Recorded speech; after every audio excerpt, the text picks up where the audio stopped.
Thank you, everybody. This is Whiskey Wednesday Weekly. Welcome to this episode. Tonight I have a guest who I actually have personally known for a while. I haven't seen him in a long time other than the occasional office pop-in that he would do about once a year, I guess.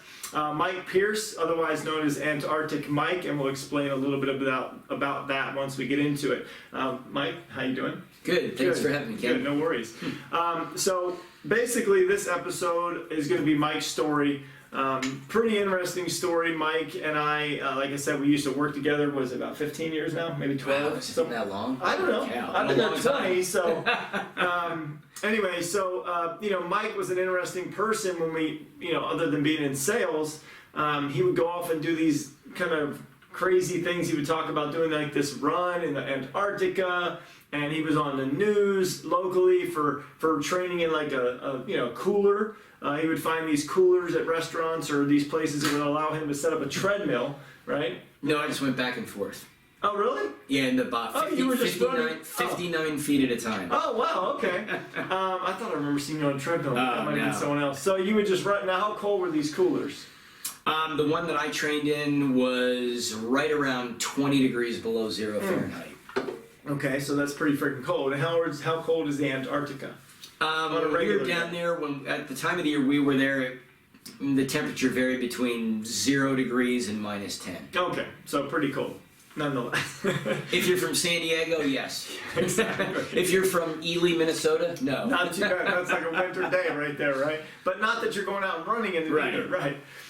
So Antarctic Mike, Mike Pierce, has a great story, and he's converted those runs and that amazing, journey 2 times in a row. He did it back-to-back years into a career of public speaking. So the cool part about that is that's what we're going to get into is really how that journey, propelled you. First of all, what the journey was like, and then secondly, how that propelled you to what you do today. Okay, so the first question really is just to kind of give us a synopsis. Where you're from, what's your story as far as where you grew up, and that kind of just a quick overview. I grew up in eastern Pennsylvania, a city called Allentown. It's about an hour outside of Philly.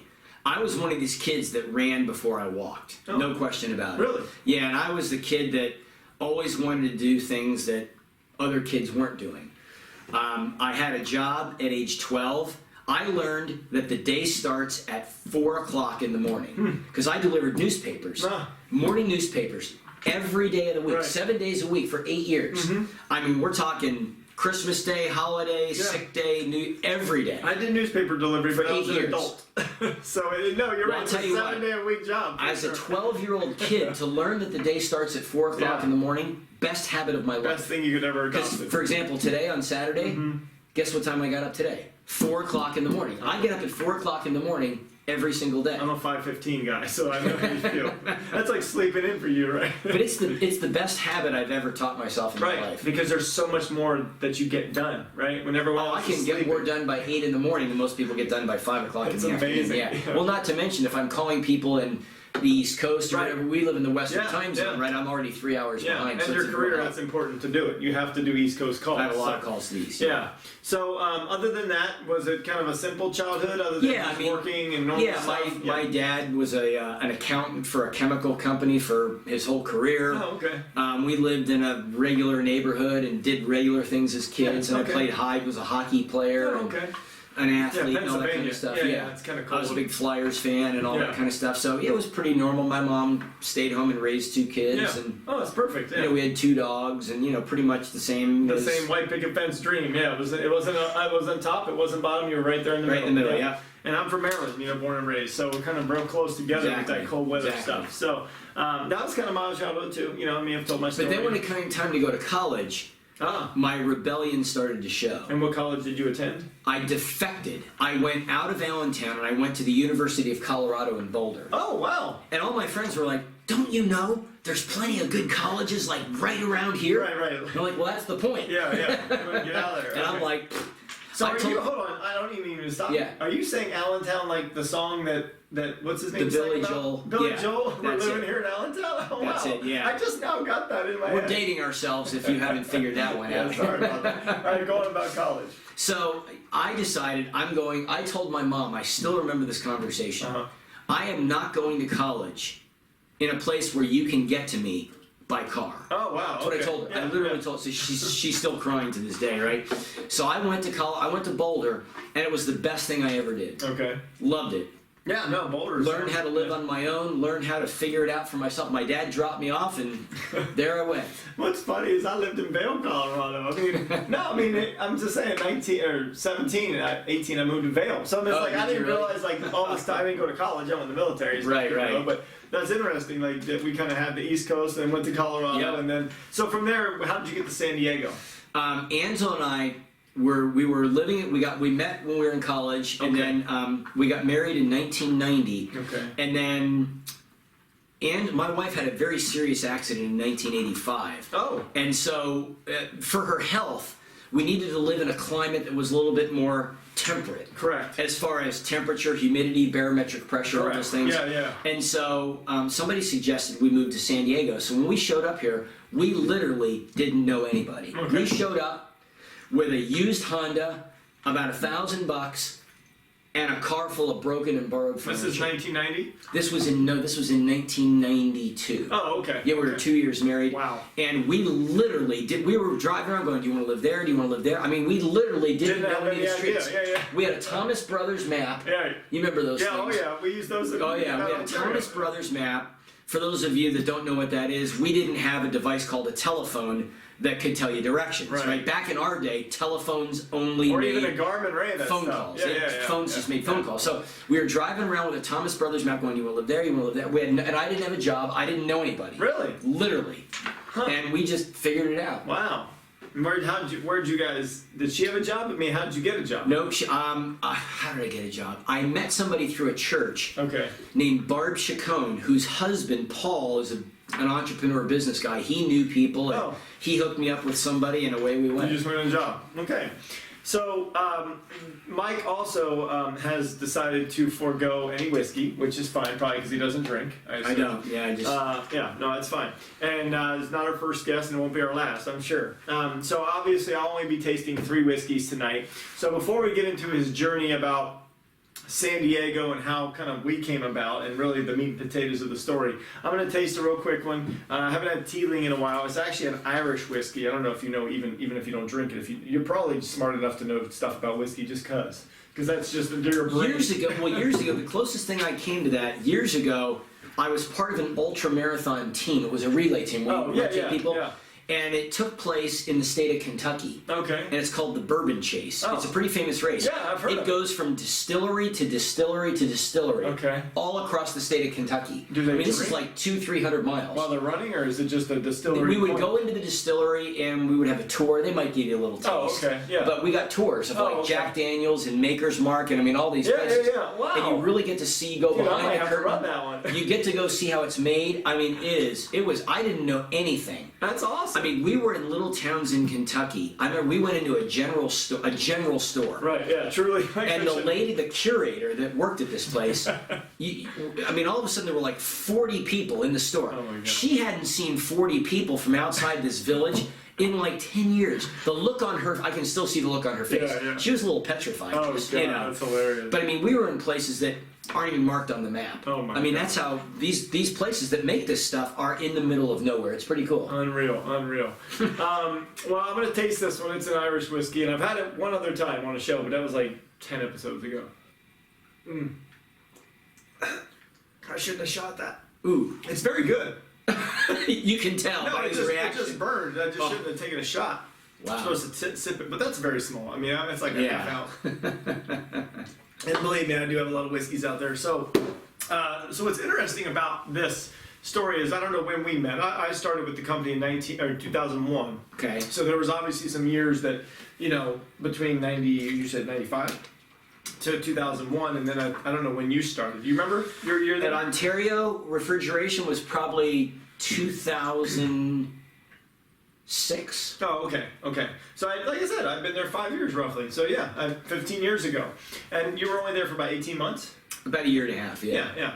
So, during that time, there's this, we already talked about kind of hitting on it. Right. Explain in detail, this is where we're going to kind of get into it, what exactly you were training, what I mentioned before. What were you training for? Well, I decided to go to Antarctica to train for a marathon. the backstory is interesting. Back in 2001, I was working for another company, and part of my responsibility was to train sales managers on how to hire employees, because I had a recruiting background. So I was in Bakersfield, of all places, and I walked into a bookstore by random chance, and I picked up a book called Shackleton's Way. Okay. I had never heard of this book, and it was the story of 28 people who went to Antarctica in 1914 with the intent to cross the entire continent on foot. It had never been done. And the long and short of the story was the whole thing went awry from the beginning. All 28 people were stranded. They got shipwrecked and they were stranded in Antarctica. They never made landfall, and they got out of there alive. All 28 people Really? lived. Yes, Wow. It's a very compelling story. Some of the I viewers should will know probably the story. check that out. Yeah. And so my thought process was, I love this. Who was the leader of this thing? Who was the guy that led these 27 other people out of there to safety? And how did he do it? Because there must be parallels between how he led these people and how people are led in the world today. Correct. And so I picked up the book and I was fascinated. And that sort of got me hooked on Antarctic stories. I started reading these things like crazy. And then I decided, okay, I want to speak about these stories for a living. I want to go out and be a speaker. But in order to have credibility, I've got to go to Antarctica. So you had this vision. Oh, I had this before. vision for a long time. Oh, that's cool. I thought you got the bug after. Oh the no! I had okay. the bug. I got bit by the bug in 2001, and so I needed credibility. Somebody challenged me. I met an author who heard my story and he said to me, "Well, have you ever been to Antarctica?" And I'm like, "Well, Delta doesn't fly there. It's probably expensive. It's far away, right?" Yeah. And he goes, "Well, you got to go." It's not your typical destination. He said, "You got to go. Right. Unless you go, you don't have the right to tell these stories. You got to go." So I said to him, "Well, little did you know that in 2006, for the first time, January of 2006, there's going to be a marathon run on an ice shelf located 600 miles from the South Pole." His response to me over the phone, "You're in." And I'm like, "Hang on a second. Yeah. What do you mean I'm in?" Oh, so I he haven't- told you about the race, and then he basically I said told him about this event, and he told goes, about the "Well, you event, gotta go." he said, you gotta go. He goes, "Well, that's it, you're in." Yeah. I'm like, "Wait a minute, what do you mean I'm in? Right. I haven't run a marathon in 20 years. Right. You know, how am I going to acclimate? I live in San Diego, California, right? I mean, Angela, my wife, is not going to be open to relocation to go to, International Falls, Minnesota, Just to live. Regina, train. Saskatchewan, Yeah. right? Any of that stuff. So I was thinking to myself, okay, well, this guy Greg he's kind of right. I do Right. need the credibility. Right. So based on a phone call, talking to somebody I've Right. never met in my Right. life, I decided I'm going. I was sitting in my 1994 gold Volvo 940 turbo sedan in the parking lot at the Starbucks at Claremont Mesa in 805 when I had this phone call with this guy. Okay. I'll never forget. I can vividly still see this today. Of course. And I mean, it was pouring down rain so hard you could hardly hear him on the phone. And I made the decision. I'm going. Unreal. Well, that's what So happened. that's right? kind of You made a how decision. I Yeah. made the Yeah. decision. I'm going. And remember, it all started also from a book that made you interested in the Antarctica. book, that you 2001 that I you picked up by came in- random yeah, chance. Yeah, that's what I mean. That's a lot of these interviews. It's I like know. It's just things just kind of interweave, and that's how people create their stories. But it's such a thin line, right? Like Right. the cool part is that I didn't realize you already had a goal to be, like you said, kind of this. But you needed credibility in something, and you chose the Antarctica, right? I did because it's a unique angle. A lot of people don't know the stories. Plus, I'm passionate about Sure. it. I love the stories. Yeah, no, and it was amazing. I really like the stories. So tell us a little bit about that race, like how you got there, what was it like, how extreme is it? And the first one I think you said was just a marathon, not, Yeah. not to say just, but Right. wait till you It hear was the second one. 26.2 miles. Yeah. So I trained for the better part of a year, and then in December of 2005, I left. Now the first place you have to get yourself to. You left to go to Antarctica. Yeah. Okay. To get there, you have to go, first of all, you have to get to the bottom of South America, which is really far away. It's a little village, and I'm using that term generously, called Punta Arenas. Okay. It's the end of Chile. Look on a map of Chile and just go to the end. It's a little village at the very, very end, right on the sea. And so you fly on regular airlines. I had to go to Dallas, Texas, then I went to Santiago, Chile, then Puerto Montt, and then finally to Punta Arenas. Then we get to Punta Arenas, and there's like 8 or 9 of us, and we're all meeting in this hotel. and we have to stay there for a few days until they can get the freight, because we have to Right. get on another plane to get to Antarctica. Okay. So then we're in the town for 3-4 days. They collect all the gear, they weight balance the plane, it's all fueled, it's ready to go, and then we get the phone call at like 2 o'clock in the morning. Get on the plane. Oh Because my here's God, how it works. That kind of sudden. Well, it's that sudden because the ride from the end of South America to Antarctica is about 5 to 5 hours and 20 minutes. Okay. Now, here's the catch. They will not land the plane in Antarctica if the wind speed at the base camp is more than 20 knots. They won't land the plane. Wow. Now, there's a software system that some guy with 18 PhDs from Harvard wrote that can predict wind speed. I don't know how they wrote this. Yeah. But the window of time is a 6-hour window. And it's a 5.5 hour flight. Oh, I got you. Right, so you have, Right, I mean, like when they 2 say the o'clock, window's you gotta open, go. you go. Oh my So God. that's why the plane in South America is loaded, weight balanced, fuel's Got it. ready to go, the pilots are on standby, and we get on a bus and we go straight on the tarmac and we go straight in the plane, and 10 minutes later it's gone. Wow. And so when you get on this freight plane, and it's interesting, it's a freight plane. So there's no seats in the middle like on a regular airline. The seats are just plastic pull-down seats off the fuselage. They're like jump seats. Jump seats. Yeah. And in the middle is cargo. Okay. And most of the cargo are 55-gallon drums of jet fuel. I'm not kidding. There were hundreds of And you're sitting 55-gallon there like, drums. oh, if we go down, it's over. Oh, it's funny. Oh, yeah. I mean, we're a flying blowing gas. up, Well, a plane's a flying gas can Of anyway, course, but yeah. we had a Let whole alone, lot yeah. more. Oh, hundreds of Oh, drums of geez. fuel, because when they get there are some smaller planes that go to other parts of the continent, Right. but there's no refueling station. Right. So the only gas they can get is what we bring them. Oh, so okay, got it. You mean to the destination? Yeah, exactly. So we fly down there, and the plane lands on the ice, and then it drops. I mean, it's just an ice field in the middle of nowhere with tents. Okay, That's so they the do camp. have tents. Okay, they have Yeah. a camp. All right. Yeah, they're not and it's heated, for but- this particular. No, I know that. Yeah. It ain't no luxury. All I'm saying. Yeah, is we're not going to the it's- Hilton. These people are set up like Sherpas, kind of with the mountain. These people are part of this Right. event, and they set you up Right. so when you land, you got a place to go in. And Yes. Okay. Yeah, they have food. They, Right. you don't have to bring your own. Yeah, they have Yeah, food. They yeah. cook and all It's that. So all it's part not of the dollar. It's though, not what you pay. quite as Yeah. primitive as you might think. Yeah. How much did this cost back then? The whole thing, from top to bottom, including the equipment, the cost to get to and from South America, the whole 9 yards, is about $25,000. You paid $25,000 to run this marathon. That was my wife's reaction. She goes, because when she first heard about it, she was like, well, how much is this going to cost us? Of course, yeah. Well, I'm like, well, it's a good deal. No, It's a that's good not deal. no. How much is it, Mike? All in, it's about 25 grand. Now, did you- Her reaction was, you're paying them or they're paying us, you know? Right. Now, is this like something you had to pay for over time, or did you actually be able You to gotta come cough with it up. Oh, you do? Okay, so it's not like a loan you can get. Well, if it is, it's through the bank, and they don't give a shit how you come up with it, right? The bank wasn't going to give me a Classic. loan because at the time, I didn't own a house. Right. And I didn't have enough Oh, collateral, God. or, so. Unreal. $25,000. Okay, so now that we're there, Right. you got these tents and Right. stuff. Now, how long do they give you before you start the run? We acclimated for probably 2 or 3 days. Okay. Now, when we landed, the weather was, Pristine? because they won't land unless the weather is Right, like right, that. right, So they yeah. knew there was a window. Yeah. So there's like So- sunshine and Oh. ice and glistening and it was probably. It's like the most picture-perfect postcard day you can it's the picture stuff in you your see life. on if you Google Antarctica. Right. But you were there. Yeah. Living it. Yeah, but the weather's volatile. It Sure. changes, faster than it Shifts, changes yeah. along the Rocky Mountain Front Range.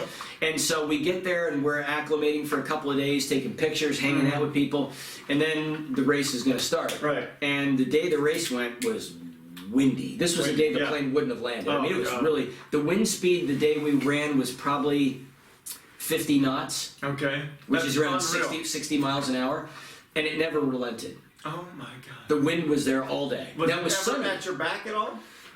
Where it helped you a little, or was it always a crosswind, or was it forward? Mostly it was a crosswind. Part of it was there was a crosswind for about 2/3 of the race, and then the last 10 miles, the first 5 of the last 10, it was at your back. Okay. So when you turned the corner to come back, Right. you knew it was going to be a headwind. Okay. And it was. The last 5 miles was a headwind, and the last 5 miles of the 26 took me about 2.5 hours. Oh my God. I mean, most of the viewers Right. can walk faster than that. Right, I mean, that's really. I mean, you were pushing that's against. a snail's pace, yeah, but You were again, pushing 50 against mile an the hour. wall. Oh my God. yeah, you were pushing against the wall. Now earlier, Mike was describing the surface because in my mind, I'm sitting there thinking snowshoes and I mean, obviously, but it's so cold. He was describing, and it's more like the ice is so, I guess, if you will, dry, that it's like sand, you were saying. Antarctica is the driest. It precipitates less than the Sahara Desert. Okay. Which is like 0.2 of an inch per year. Okay. So it's very dry, which means the ice on the surface is like sand. Okay. But yeah. You couldn't make a snowball. Right, For yeah, example. it The would only way just you can pop, make a yeah. snowball is because there's humidity, right? There's no humidity. And so it's like ice crystals that are really as thick as sand. Okay, so you're not running on hard ice, like nice and smooth. You're Well, running on. because the surface is like sand, you go off the trail to look for a hard Right, surface. because you want that. You right, want a right, hard okay, surface because got it's a it. lot easier than Yeah. running on concrete. It's Oh much my easier. God, But that's unreal. then you get into tracks and you can roll your ankle and you have to be very careful. Yeah, I can't so, imagine it's the. so you have to be very, very careful. Wow. But generally speaking, it was like running in sand. Oh my God. Yeah, it's very slow. So how long did the race take you? It took me 7 hours and 15 minutes. Okay, to run 26.2 miles. miles. Out of 9 runners, 9th place. Yeah, no, But I will tell don't you give what. a darn. I felt like a gold medal. I felt like an Olympic gold medalist. I've run half marathons in Carlsbad, and placed maybe top, like percentage, like 5% of my time in my. Right. I couldn't imagine being. I don't give a damn if you're the 9th guy or not. Like, dude, that would be so hard. I wouldn't be there to do it for the placing. At least until you became like you were there for the experience. I was there because I wanted to walk in the shoes of my heroes. Correct. So I actually wanted it more difficult. Okay. I was actually hoping to get lost and stranded. Oh wow! Yeah, Like, 'cause literally. Yeah, you wanted more of a. I wanted more of an experience of what it was like to be there 100 years not ago. just run. Yeah. You wanted that. I wanted to feel, see, taste, hear everything that my heroes did 100 Wow. years ago. So the harder it was, the better it was. Yeah. That's awesome. I love that perception and that mindset. I mean, it's amazing. But what's interesting, we had 9 people. Now, some people came to win the race. Some people came just to run a specific time. They were Sure. running against Right. themselves. We had one lady who came from Wales, a 59-year-old lady named Stevie Matthews. Her goal was just to finish.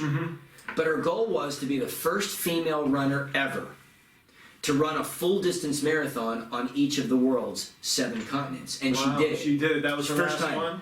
That was her last one. Wow, Yeah. that's right. So I love everybody. how people have their different. Yeah. It's Well, everybody has a different definition of Correct. what a gold medal Right, is, right. I mean, that's really important, right? It is. You got to know what drives people. Now, on that guy that was like, is there a prize for winning? You said he wanted to be first, or wanted to win. Is there a dollar amount? that goes to? There was a watch company that gave a watch away. Oh, There was okay. no money. So it's not like that No. kind of event. Okay. No. So let's fast forward. Okay. Obviously, like I said, our past and where we were at was kind of unimportant. I gave you that at the beginning. What's important is that he decided to do it again, except 4 times the distance. No, This was a funny story. 3 times the distance. So explain to me what made you go and say, okay, I had that great experience, I could live off that. Why do I now want to do an ultra marathon? So if Right. you guys don't know what that means, it's 100 kilometers, about 60 some miles. Yeah. Yeah. An ultra marathon is technically anything longer than a marathon. In this case, it was 100 kilometers. Okay, and then But the same surface, or is it a different The same place. Okay. Yeah, so here's the backstory. So I get back, it's now mid-January of 2006. So I'm back now in San Diego. And I was thinking to myself, I want to do more of these. I'm kind of hooked on this. Yeah. Right? It happens. And so It's I'm an thinking to adrenaline myself, I've got to find somebody who could get me contacts at corporations for sponsorships, right? So I called a guy named Bob Babbitt. I don't know if you know the guy. Of course. Okay, Bob Babbitt. Babbitt's like a local. He's a local San Diego guy that used to run a business called Competitor Magazine. Bob is an Ironman triathlon Hall of Famer. He's got his own show. Or he Bob used to. knows everybody in the sports world. So I called, Bob's a friend of mine. So I called Bob and I told him the story and I said, I need some contacts. And so he sent me a contact of a guy in New York City named Mark Beal. I have no idea who this guy is. I don't know who that Mark runs a PR firm that caters to sports companies. Okay. So I sent Mark Beal this 15-page love me or hate me email. Right. I mean, I explained the whole story. I figured he's going to go one way or the other. Right. 10 minutes later, he sends an email back and he goes, I love it. We got a client that this would fit. We have a company that makes cold weather gear. Okay. I found out that in 2006, it was the company's 100-year anniversary. Wow. So I sent Mark an email. I said, I got an idea. 100-year birthday, 100 kilometers in their gear on their 100-year birthday. Oh, there you go. And we'll take photos and videos, and they can use it for local Yeah, stuff, yeah, right? yeah. So Mark goes, well, let me pitch them and see what they say. Right. So he pitches them, and he calls me back the next day, and he goes, they love it, you're in. And I went, how far is 100 kilometers? I literally didn't know how far 100 kilometers was when I committed. Yeah. Because once I committed to Mark, right? I mean, once he says they love it, I'm like, you're in. That's it. You're going That's now. free ride now. Yeah. Oh man, I'm thinking to myself, how far? And I still remember punching the calculator buttons. 62.1 miles. And I'm Just like, short of what you did 3 times. and I went and I thought of it in marathon terms. I go, that's 2 marathons plus 10 miles, all in one shot. Almost 2.5 marathons. Let's be honest. Yeah. Pretty much all in one shot in Antarctica. Right. I don't even like to drive this far Right, sometimes, exactly. yet alone run that far, Fly far. Yeah. Oh my gosh, yeah, if I'm going that far, I'm taking a plane, Yeah, like exactly. Jimmy Oh my Christmas, gosh. like, what are you doing? So then from there, we can skip the training because I'm sure it was pretty much just like the other, except tenfold, right? Trying to get, I'm sure you ran regular weather too. You didn't just always run in the cold. You had to get your body just to run that far regardless. Well, we have to right? talk about the training because there's something interesting Sure, that's go of ahead. value to the viewers. Uh-huh. So you live in San Diego, so how do you get ready for this? Well, the answer was a commercial freezer. And this is a funny story. I ended up by accident on a local sports talk radio station, Double X 1090. Yeah, back then, yeah. Back then, called the Mighty 1090.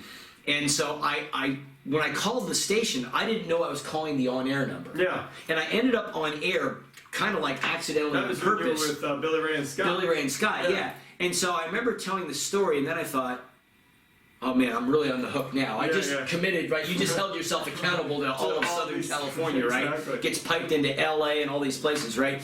And so I remember thinking, all right, well, how am I going to get ready for this? Right? Angela's not moving. So I got the yellow page phone book out. Some of you aren't even going to know what I'm talking about. They used to make this big, thick book full of phone numbers of businesses, right? So I get the yellow page phone book out, and I look up the word freezer. And I start calling every phone number listed under the word freezer, literally. Right.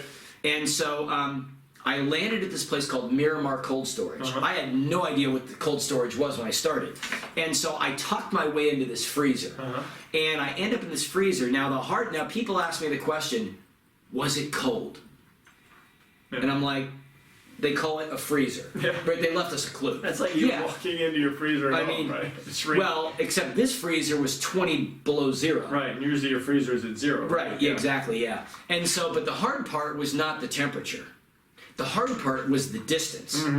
Because from one frozen gunmetal gray wall to the other and back, 59 feet between the two frozen walls. Right. Back and forth and back and forth and back and forth. And you're thinking to yourself, you gotta be out of your mind. Did you actually did you actually eventually get the 60 some miles in that freezer? Well, I ended up running, the longest stretch I ever did in the freezers was back-to-back marathons on 2 days. Okay. 26.2 miles in a 59-foot frozen metal hamster cage, right? Yeah. But this was to my pretty advantage. impressive, though. But I'll tell you what, that back and forth, people are going, you got to be out of your mind. Right. And people are saying, well, why didn't you put a treadmill in there? Right. Well, nothing digital or electric works at 20 below zero. Yeah. So that wasn't going to work. And they didn't have the gravity-free ones back then, the ones where you just use your body. Yeah, that was not even a thought yet, yeah. And so, but this actually ended up becoming to my advantage, because as I was doing this, I was thinking to myself, okay, wait a minute, I can look at this monotony and this difficulty in one of two ways. I can see it like it's really monotonous and it's really boring and it's really hard, and then I'm sunk. Or I can look at it the way I was taught in 1976. I grew up in Allentown, Pennsylvania. On a Thursday night hockey practice at age 11 at 623 North Hanover Street in Allentown, we were at the Ice Palace hockey rink. Okay. One of my coaches was a guy named Ed. Ed skates up to me. I can vividly see this like it was 1976. Ed was wearing a bright Kelly green Lehigh Valley Comets hockey jacket. Okay. He had blue, baggy, oversized sweatpants. Okay. A wooden hockey stick in his hand made by a company called Coho. Okay, yeah. Black tape on the blade of the stick, frayed and falling off. Ed looked at me on that random Thursday night in 1976 and he said this, Mike, you will play the game the way you practice. If you choose to make the practice harder, the game goes easier. Mm-hmm. That was it. 15-second encounter, and I thought to myself, you know what Ed was really teaching me? Ed was teaching me on that night to see difficulty as an ally, not as an enemy. Right. And I remember that 30 years, now it's 30 years later, and I'm in the freezer going like this. And I remembered that story, and I thought, I'm going to change my paradigm about the freezer. Correct. And it totally changed my viewpoint. Yeah. And I started to see this as something to my advantage. Right. And it built the mental muscles of confidence, which are the most important muscle in the human body. Yeah. And I knew this worked because when I got to Antarctica, it took me 7 hours and 15 minutes to run the marathon. It took me 17 and a half hours to run the 100K. But when I finished, here was my mindset. When I finished, my mindset was, is that all there is? 7 hours and 17 hours seemed like 7 and 17 minutes. Right. Because it changed my whole paradigm. Right. And to this day, a marathon to me is just a long training run. I don't see it as a marathon. Question. And but the most important thing was it taught me to see difficulty as something that was to my advantage. Right. And I mean, you look at 2020, right? It's been the year of difficulty, obviously due to this virus around the world. And people are using it as an advantage, not in a bad way. No. Like, people are seeing it and taking positive reactions. And I'm convinced that people are going to look back on 2020. Yes, I understand it's hard. Yes, I understand some of the viewers have had people that have died. You've lost jobs. You've lost companies. I get, you know, your kids are climbing the walls. They're not going to school. I mean, I get that this is real hardship. But I guarantee you, all of you are going to look back on this year and there are going to be some valuable lessons you couldn't have learned anywhere else. Everything was easy. Anywhere else. Because you don't learn the lessons in the moments of ease. Yeah. You learn the lessons in the moment of difficulty and despair. I mean, I'm totally convinced of that. Yeah. So, but that paradigm shift in the freezer, you know, it's funny, we were out to dinner with some people from the PR firm that sponsored me, and Kristen Adams, I'll never forget this, we were at dinner one night, and she looked at Angela, my wife, and she said, this freezer episode is going to change your husband's entire life. Little did she know how clairvoyant she was. Sure. Because my whole mindset about difficulty is very different than the average person's. And I changed my mindset in that freezer, that 2 years in that freezer, built that muscle, and it's permanently strong. I mean, it changed my whole paradigm forever. Well, what's interesting, first of all, Mike, is that's kind of how I think. You know, I didn't have a freezer reaction. Right. We all have had, like, not all, obviously. That's why we have these videos, because I want people to understand that, like you said, the difficult moments is how we actually come out a better person. And everyone who's done one of these shows has had that moment. And yours just is just unreal because it was 59 feet between gray wall to gray wall in a 20 degree below freezer, you know, which is way different than some people saying, oh, you know, I went down on my luck. I mean, yours was a whole different dynamic, which is why I love your story so much.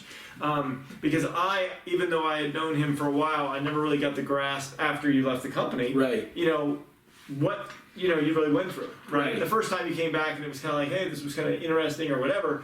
But watching your training and stuff on the news, because I was like, I remember like it was yesterday myself. I was on like morning, didn't even know it was going to be on. I'm watching the morning news and I'm like, dude, they're doing Mike right now. Like he's on the news. I called my boss and I'm like, dude, he's not full of shit. He's actually really doing this thing. Because they were like, what's this Antarctic Mike about, you know?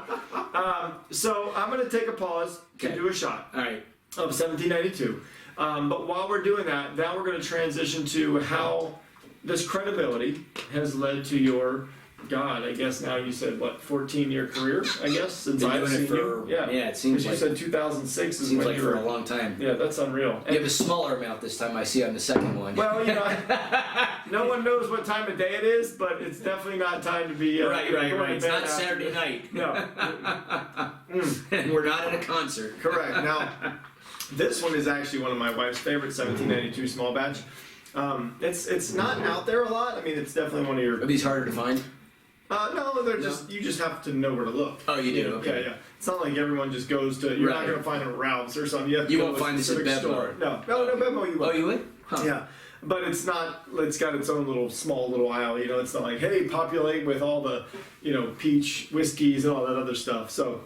This is the one Is this the kind of stuff that has to sit in the barrels for 7 years? Yeah, most Okay. of this is aged. Yeah. So the next part, and which is the last part, I mean, we're doing good on time, but I definitely want to get your, I guess your spin. I mean, obviously, like I said, we can go into that. That was great to hear the 100K. Yeah. You know, and I'm a huge Dave Goggins fan. You know, I'm sure you know, obviously, that is. I know Dave. You know, ultra marathoner and all that good stuff, and here you are running in the snow, right? And he did the desert run. He Right. continues to just, you know, go crazy and wreck the world that way. It's like I see, you know, that in you, and then like you said when you walked in our door tonight, he's like, oh, I don't run, I walk now. It's like, well, because it's a whole different experience on your body. You know, running these things, it takes tolls on your body. You're going to pay the price sooner or later, Right. Because miles add up, just like miles on a car. Right. Yeah, it's just eventually, and certain bodies can take it longer than others, right? Yeah. So that being said, where did you go? And kind of like, this is the wrap-up story here. This is the next 20 minutes. I want to know, where did you go from there? How did you transition into what you do now, which is public speaking? And other than the credibility part, which you now have. You mentioned that. Yeah. So there's a specific story to answer that question. Okay. I've been in the recruiting business, and I had a recruiting assignment for a company in New Jersey to help them find sales. So once you left our company, that's where you went recruiting? Yeah, I went back into headhunting. Got it. And so, so I had this company in New Jersey, and there was a guy in Philadelphia who was kind of a coach to the CEO of this company. His name was Ned Fry. And Ned and I would talk on the phone quite often because Ned was kind of working with me to help hire salespeople for his client. Okay. And so Ned and I knew each other on the phone. Now, Ned was actually taking a trip. When was this? This was in 2010. He was coming to San Diego for a conference. Okay. And it was a conference hosted by a very large company called Vistage International. Okay. They are the world's largest CEO peer group forum, and I'd known who this company was. And I said to Ned, hey, you're coming to San Diego. I live near here, right? I'd love to meet you, right? Because I never, never met him. Yeah. So Ned comes and we meet at the hotel where they're having this conference, and we're talking about this guy's company and the candidates because that's what we have to do. And then Ned said to me, what's this Antarctica stuff? And I said, let me tell you what I really do, right? And I told him the whole story, and he goes, you've got to get this into Vistage, and I can help you. So Ned scheduled a couple of speaking engagements in Philadelphia, right? So I flew to Philly, and I spoke to some CEO groups. I still remember this. It was in New Jersey, right over the river from Philly, and they went really well. And then I became one of the Vistage speakers. There's about 1,000 speakers in the network, right? And so this was like in April of 2010, Mm-hmm. and so during the rest of the calendar year, I had 5 or 6 different speaking engagements in some different cities because they needed them in just about every city. Yeah. And so off I went, and then the following year I kind of built a reputation, and the following year I did 20 of them or 30 of them, and then I ended up going to some of the corporations, and then they were board members of associations. And this is all while you're with this company? Yeah, this is all while... You haven't while... gone on your own yet? No, I work for myself. Oh, okay. Yeah, this is independent. You're an independent contractor. Oh, okay. And so that kind of just... And then the next year was 80 or 100, and then I was all over the place. How do you do 80 or 100 in 365 days? You fly a lot. Oh, okay. Yeah, I have I got enough miles to go to Jupiter. Oh, okay. You know, yeah. I mean, you live on planes, you live in hotels. Okay. I mean, you're a rock star, minus the instruments, the millions, and the hookers. I mean, basically, you live. You live like a rock star traveling, but you don't feel like a rock star because it doesn't come with all the glitz, glamour, and glory. Nobody knows who you are. Now, did your wife join you on a lot of these trips at all? On some of them. Right. I mean, when you were like, hey, let's, She was the one who actually pushed me to do this because she knew I wanted to do this. Okay. But because of her situation, she can't travel a lot, but she doesn't want to go to Cleveland, Ohio in January. I mean, no disrespect if you live in Cleveland, but I mean, you can understand why somebody. It's not a travel destination. It's not. If you're there for a vacation. But I mean, if I'm going to Miami and she can go to Marathon and see the Dolphins, and she's been to Hong Kong, she's been to Belgium, she's been to Alaska and Hawaii. So there'll be places. And does she work? No, she can't work. Okay. Because of her accident. But so that kind of got me started, and that's kind of what I've been doing ever since. Okay, so that was not 20 minutes, but what I'd like to hit on now is like when you go, when you do these speaking engagements, I think you had mentioned it's mostly CEOs, right, and salespeople? It's corporate events where they'll have Okay. all the employees, managers. But I meet the CEOs in smaller peer group forums of 20 to 30 CEOs that run different But companies. it's basically companies Yeah. for their employees. Yes. And what are you trying to instill in them, or what's the message you're trying to get across, other than that 59-foot? Yeah. Is that kind of your thing? That's part of the storyline. Of course. But the real message is the message of inspiration to keep conquering through change, chaos, and crisis. Okay. That's kind of the broader message Okay. that applies to a general audience. Of course. But I can make it more specific if I'm talking to leaders, because now it's a different discipline to lead employees and be responsible for 5 or 6 others. Okay. I can narrow the focus of the stories to that segment. I can widen it to school kids. Right, I mean, you personally take the have same to- story. Of course. The stories never change, Of course. but the application of the points Right, how you is what apply it. changes. Right. Okay. Yeah, that's what changes. Yeah, and of course, like you said, you know where you're going, so then Right. you draft that. Yeah, once I know who's in mindset. the audience Right. and I know what they want to learn, Okay. now I can just connect the story to that Right. and build the bridge. And But the important thing is, I want people to understand is it's real. It's not like he's creating something. He's like he took the experience and then said, okay, because of that experience, multiple people in multiple situations in multiple age brackets can then go and take whatever you taught Right, them exactly. in different ways. So Right, you're not exactly. going to teach a 7-year-old or a 12-year-old middle schooler what you would teach a 50-year-old sales guy.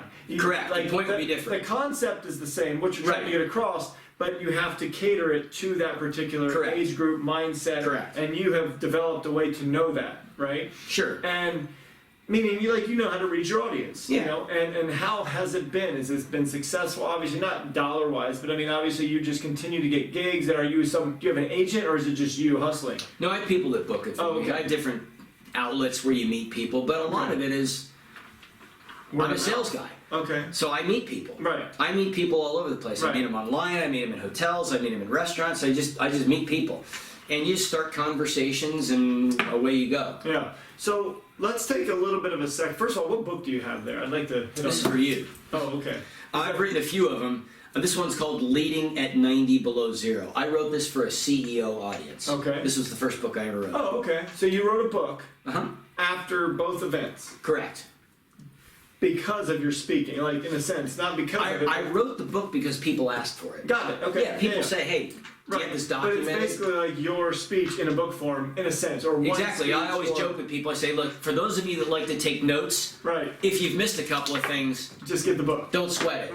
And I give the book away or send an electronic copy. And I'm That's like, awesome. yeah. So That's awesome. There Now, they is have that the book notes. sold anywhere, like on Amazon? yeah, they're all on Amazon. Oh, nice. Yeah. Very cool. I know you're not like.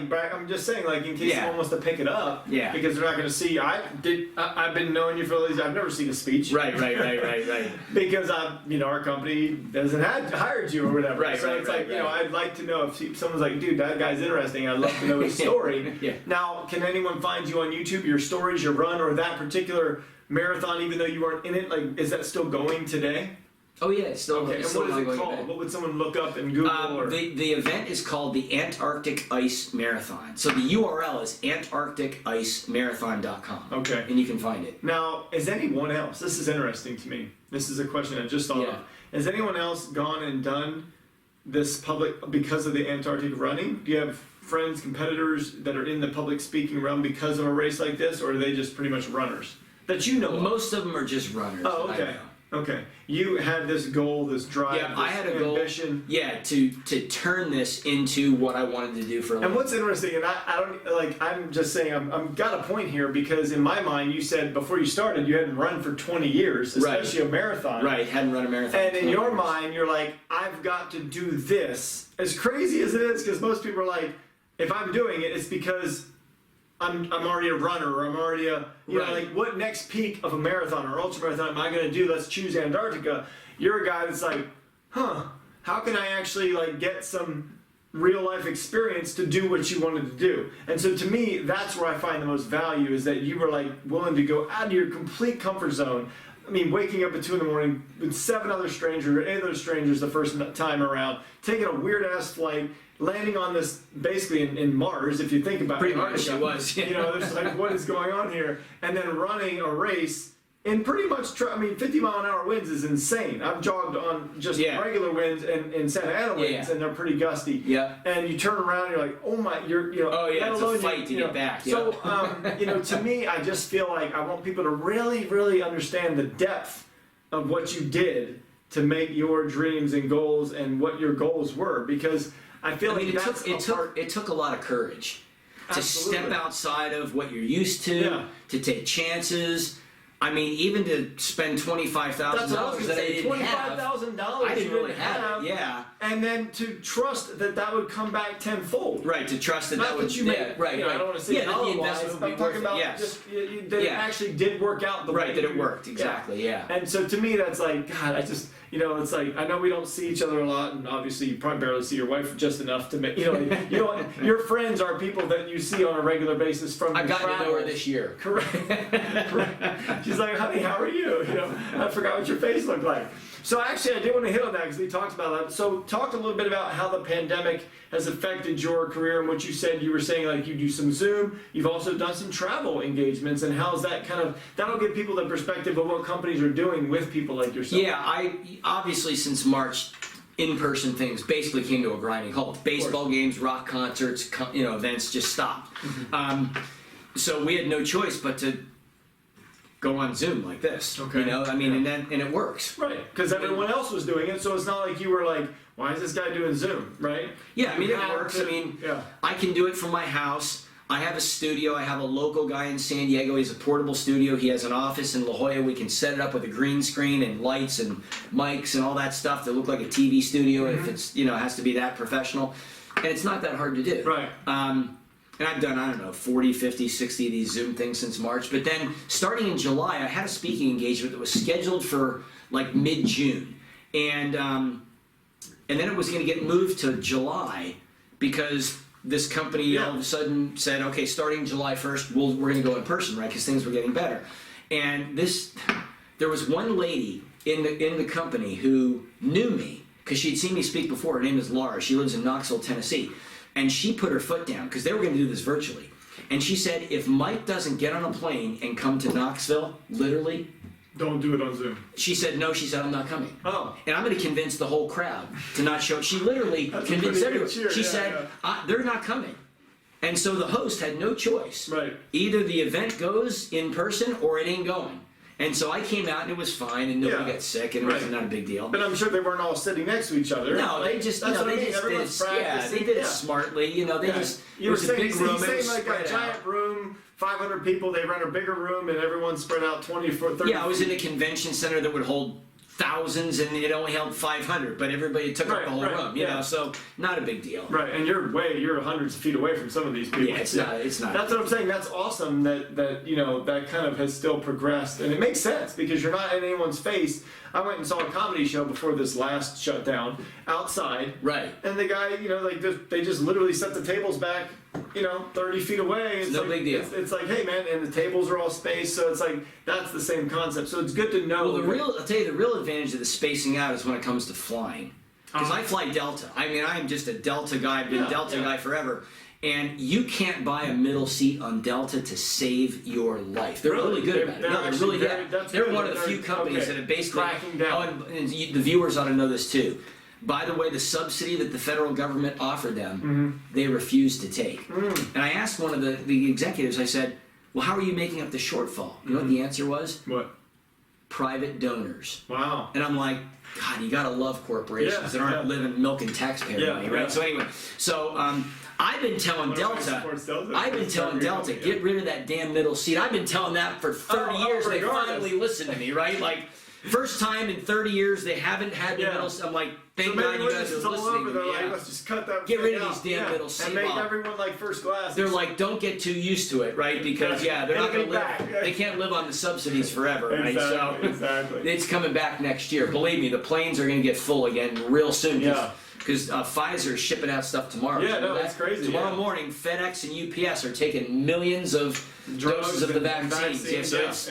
We're getting back to the circus. Yeah, that would be awesome. Yeah, that whole like, what'd you say? It was like the finding your negative, like to build. We're going back to that part. So you better take what you learned in these last 8 months. We're going back to Petco Park, sold out. We're going back. You know, that's what we want. I mean, listen. One of the coolest things the president said back in April. He said, "Let me tell you something. The chickens are only going to live in the cage for so long." You see it now. You see it now. Oh, yeah, look at it. I'm like, we're back in the zone, and like traffic's just the same as it was when it was good during the pandemic. I mean, I'm gonna pass 10 restaurants on my way home. They're serving outdoors. Yeah, unreal. I mean, don't even get me going on that one. But so I want to hit one story before we leave. I'm going to do one last shot, and then I want to bring up a story. So this is actually one of my sister from Arizona. She lives in Flagstaff. And I'm bringing this up because it was a sweet gesture.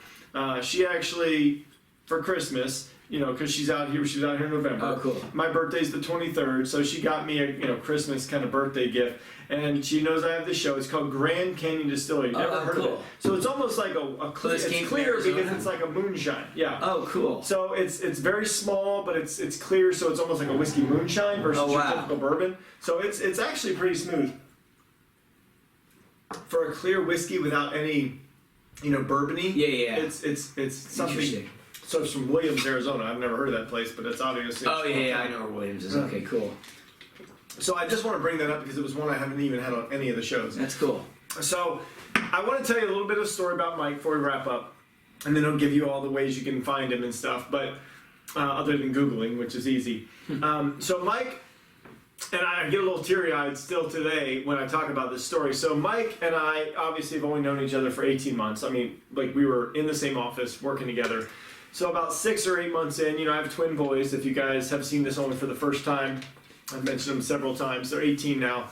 But so we're huge, me especially, Padre fans. Right. So at the time, Jake Peavy was the man. Like he was maybe 2 years in, he was like a stud. Jake, he had like, early on in your career, you do those, car signings, like go to Perry Ford Escondido or whatever.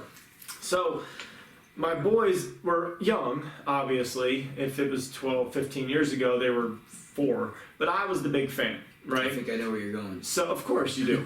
So Mike literally surprises me one day, and I can't make it because my boys are like 3 or 4. I'm either doing like baseball or something with them and t-ball, and he ends up coming in on Monday and says, "Hey man, I sat in line at Perry Ford of something or other or some car dealer for like an hour and a half. He sat in line, got there early enough to get a baseball signed by Jake Peavy." I still have that baseball actually in my garage in a case, glass case. Never actually touched it other than when you gave it to me. Wow. And I feel like that. It was like Westlow Chevrolet in Carlsbad. Thank you. I'll never forget. Okay, good. So you didn't drive too far. It. It's in his Carlsbad. It's like a 20-minute. He's like Miramar. I remember. Yeah, there was a signing he was doing on a Saturday. Right, and he did it on a Saturday. Yeah. And that's probably because he got up at 4 o'clock, and he's like, "Well, it's 7. I could probably still beat everyone else there." Because the signing wasn't until 10. He was probably like 10th in line. But that just encapsulates before he was Antarctic Mike. Wow, I didn't even remember that. Of course I do. Wow. Of course I do. Wow. So, I want to make sure that the boys, when they see that ball again, when I show them this episode, that that you get a little bit of credit on that for sure, or all the credit, because I certainly did get it. So I just wanted to make sure you guys know that this guy, like as kooky as I know that we all thought he was at the time. No, I mean like for doing what you're gonna do, right? You're like I'm a bit of a cartoon character. You even character. said before this, it takes a different person to do what you do or what you did. And believe me, I know that now more than ever, running marathons and Spartans and stuff. People are like, "What are you doing at 49 years old?" Right? I'm still doing it now, except not running on the space station. But to me, I just want to make sure that you guys really grasp what this guy has been through. Go look it up, read his book. Do you have some YouTube connections or YouTube? Yeah, if you go to youtube.com/Antarctic Mike, just spell Antarctic correctly. There's 2 C's in the word Antarctic, the most easily misspelled word. Antarc and then tick. Antarctic, right? Yeah. Or you can go to AntarcticMike.com. That's my web presence. Right. I'm on LinkedIn, Twitter, Facebook, all those things. Yeah. I'm easy to find. Yeah. I want to tell you one final story. Of course. It's been 15, 16 years since Yeah. I've been in Antarctica, right? Yeah. I didn't know why I went to Antarctica until December 24th of 2018. Okay. See, I thought originally I went because I wanted to run this marathon and this ultra marathon because I'm walking the footsteps of my heroes and I Right. needed credit. That's all true. Right. But I didn't know the answer to the question, why did I really go to Antarctica? Until Christmas Eve, December 2 years 24th, ago. Huh. 2018. What happened was, Angela was in the hospital. We've had, you can imagine with an accident like hers, we've had numerous hospital visits. And she's in the hospital, and so I spent basically the better part of the day with her. Now it's, I don't know, 9 or 10 o'clock at night. Right. It's time to come home. Okay. All right, I'm tired, she's tired, so I'm driving home. So I get home. I walk in my house. It's pitch black. It's like you can't see your hand in front of your face Right, black, yeah, yeah. right? It's dead quiet. Like as in so quiet, the silence is screaming. Okay. And I'm standing there in the dark and in the quiet, and I'm thinking to myself, okay, when this episode's all over, is she coming home with me or without me? Okay. For the first time in 30 years, I Episode really being the doubted. hospital episode. Yeah. Yeah. Okay. When this hospital episode's over, is she going to come home or not? Because it was a serious situation.